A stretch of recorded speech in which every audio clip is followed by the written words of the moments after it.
here at the Sundance Film Festival. It's the 40th anniversary. This is a really special premiere that I'm at right now. It is a documentary on Luther Vandross, and I'm here with one of the interviewees. What an incredible and inspiring moment to be a part of this documentary. What is your connection to Luther in this documentary?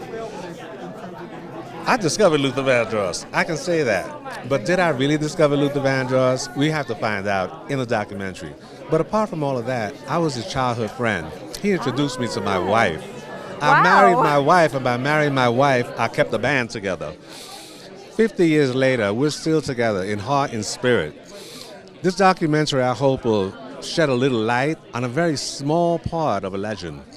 The fact that we have so many individuals that are actually part of that odyssey, like I said before, it's an odyssey like a fork in the road. Sometimes you take a left, sometimes you take a right. But many of us have walked that path with him. And if we can put all those stories together, we might get a small glimpse of what it's like. It's not about the lyric all the time. It's about the hurt that drives the lyric. And I think that if you look at the human revolution of an individual, you will find there are tears to be shed, there are smiles to be had, and there are memories to unfold. That being said, I look forward to seeing it myself.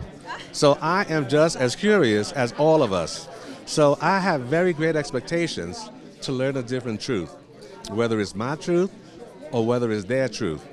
I don't know what their truth is, and I'm anxious to see when I put them all together what I see. How it all outlines.